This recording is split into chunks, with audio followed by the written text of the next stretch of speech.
안녕하세요. 루리소리의 루리입니다. 오늘은 하나님께서 우리를 어떻게 훈련시키는지에 대해서 낭독을 해드리려고 합니다. 사람들이 생각했을 때, 그리고 우리가 우리 인생길에 있어서 받는 여러 가지 시련이 있을 때 그것을 어떻게 받아들여야 할까라는 것에 대해서 고민이 많으실 것입니다. 이 말씀을 들어보시고 마음을 다시 새롭게 다잡으시고 그 삶 가운데에서 하나님께서 주시는 힘과 능력과 지혜를 의지하시면서 나아가시기 바랍니다. 주 예수 그리스도를 의지하는 그 믿음으로 살아가시기 바랍니다. 하나님의 훈련은 이런 겁니다.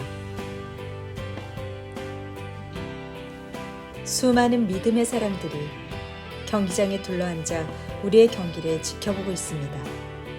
그러니 어떻게 우리가 속도를 늦추거나 뒤로 물러설 수 있겠습니까? 이제는 다리에 달라붙어서 우리를 넘어지게 하는 죄를 훌훌 털어버려야 합니다. 그래서 하나님께서 우리 앞에 정해놓으신 이 특별한 경주에 인내를 가지고 달려가야 합니다.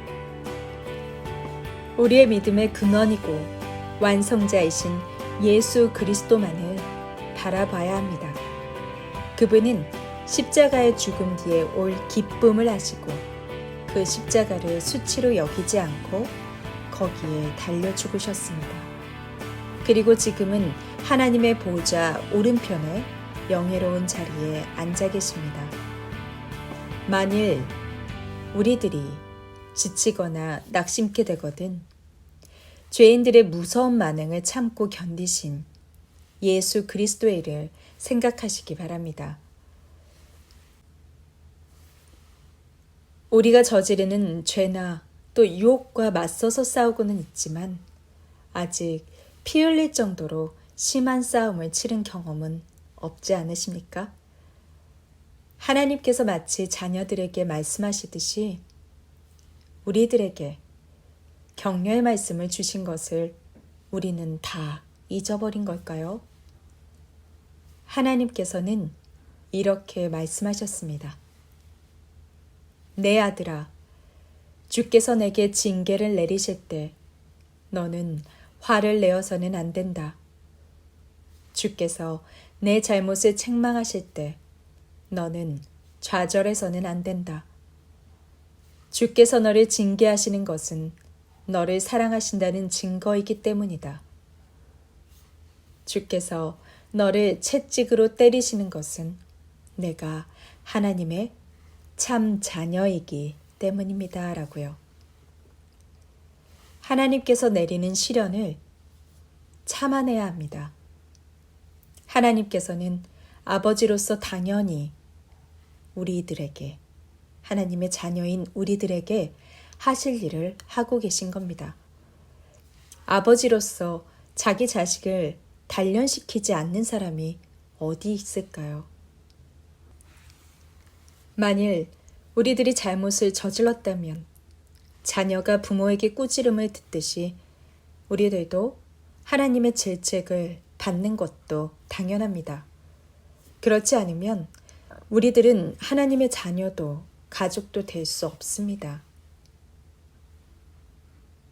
비록 우리를 낳아준 아버지가 우리를 꾸짖고 야단치는 일에 있다 해도 우리는 그를 따르고 존경합니다.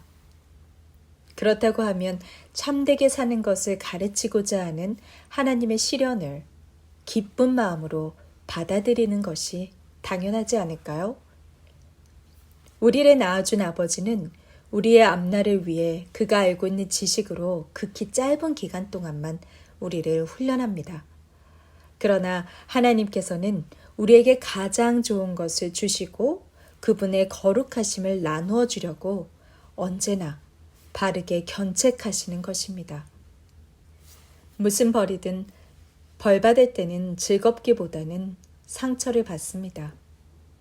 그러나 나중에 가서는 그것이 유익한 결과를 낳아 믿음이나 성격이 다 성장하고 있다는 것을 알게 됩니다.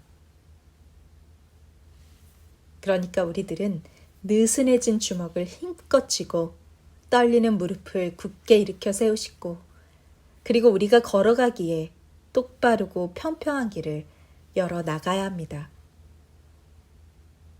그러면 우리들을 뒤따라오는 이들이 비록 약하고 절름거리는 사람들일지라도 넘어지거나 부상당하지 않고 오히려 튼튼하게 될 것입니다. 우리는 아무도 흔들 수 없는 나라를 받게 되었으니 감사를 드려야 합니다. 그리고 경건과 두려워하는 마음으로 하나님을 섬겨서 기쁘게 해드려야 합니다. 우리 하나님은 태워버리는 불이시기 때문입니다. 네, 오늘은 하나님께서 훈련하시는 바, 우리를 어떻게 이끌어 가시는지에 대해서 들려드렸습니다.